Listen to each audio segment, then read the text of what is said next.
Hello everyone, good evening. यहाँलाई स्वागत छ आजको भिडियोमा। यो देश ठुलो मत यही देशको धुलो हो तपाईं पनि नेपाल आर्मी बन्न चाहनुहुन्छ भने यो भिडियो तपाईको लागि एकदमै इम्पोर्टेन्ट रहन गएको छ। भिडियोलाई सुरुदेखि लास्टसम्म मजाले हेर्नु होला।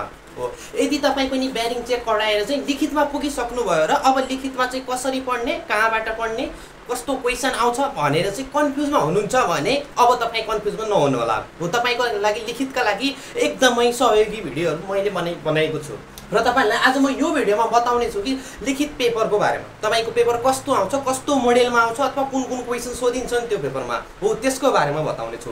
तपाईहरुलाई लिखितमा सोधिने गर्छ टोटल 100 मार्क्सको सोधिन्छ है। अब चाहिँ यो 100 नम्बरबाट तपाईले चाहिँ छुट्टिएर आउँछ, 4 वटा भागमा छुट्टिएर आउँछ है। त्यो 4 वटा भाग के हो भनेपछि चाहिँ 1 नम्बरमा रहेको छ इंग्लिश है। तपाईँ चाहिँ इंग्लिशबाट 20 नम्बरको मात्र सोधिनेछ है, जसमा तपाईले चाहिँ सिम्पल ट्रान्सलेसनका कुराहरू है, त्यस्तै तपाईले सामान्यतया ग्रामर बुझेको हुनुपर्छ। यदि तपाईको ग्रामर राम्रो छ भने यसमा तपाईले 20 नम्बर कम्प्लिट गरि सक्नुहुन्छ। र यसै सँगसँगै तपाईले अर्को पार्ट भनेको चाहिँ म्याथको पार्ट हो। म्याथ पनि नर्मल जोड घटाउ भाग जान्नु पर्ने हुन्छ। तपाईले गुणा 4 वटा प्रक्रिया जान्नुहुन्छ भने यो पनि गाह्रो छैन, तपाईले एकदमै सजिलो लाग्छ। दोस्रो र तेस्रो भनेको चाहिँ नेपाली। यदि तपाईले नेपालीमा व्याकरण राम्रो छ र तपाईले निबन्ध पनि लेख्न सक्नुहुन्छ भने, यति जान्नुहुन्छ भने तपाईले यसमा पनि कुनै गाह्रो लाग्ने छैन, एकदमै सजिलो रहेको छ है।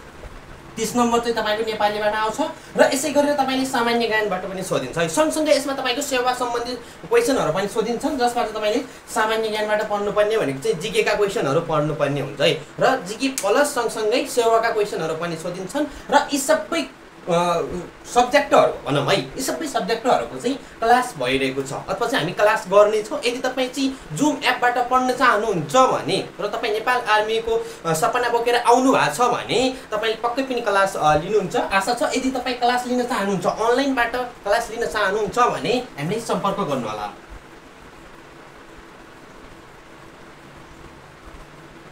यो नम्बरमा तपाई कन्ट्याक्ट गर्नु होला। हामी तपाईले जुम एपको ग्रुपमा जोड्ने छौं। तपाईले चाहिँ त्यहाँबाट मज्जाले चाहिँ क्लास लिन सक्नुहुन्छ र क्लास तपाईले चाहिँ अब क्लास लिए भए तपाईले चाहिँ फी पनि लाग्ने गर्छ है। तपाईले पढ्नु पर्ने हुन्छ।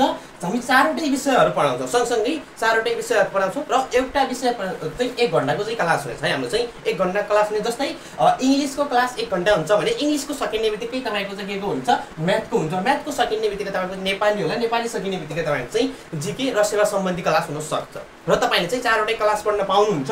त्यो 4 वटै क्लासको लागि तपाईले कति फी तिर्नुहुन्छ भने चाहिँ त्यसको बारेमा पनि बताउँछु। तपाईले मात्र एकजना चाहिँ 2500 तिर्नुपर्ने हुन्छ 4 वटा विषयको लागि है। 4 वटा विषयको लागि मात्र 2500 तिर्नुपर्ने हुन्छ र चाहिँ एकदमै सस्तो र सुपथ मूल्यमा पढ्न चाहनुहुन्छ भने तपाईले चाहिँ छिटो भन्दा छिटो चाहिँ WhatsAppमा मेसेज गरिहाल्ने है। हामी चाहिँ त्यहाँ तपाईहरुलाई ग्रुपमा जोड्दिने छौं र क्लासहरु आजैबाट सञ्चालन भइरहेका छन् र आफ्नो सिट सुरक्षित गर्नु होला भन्दै यदि चाहिँ यो भिडियोलाई है तपाईले हेरिसक्नु भयो भने चाहिँ अब यो भिडियोलाई तपाईले आफू सँगसँगैका साथीहरुलाई शेयर गर्न पनि नभुल्नु होला भन्दै आजको भिडियोबाट म बिदा हुन चाहन्छु। हस्, धन्यवाद।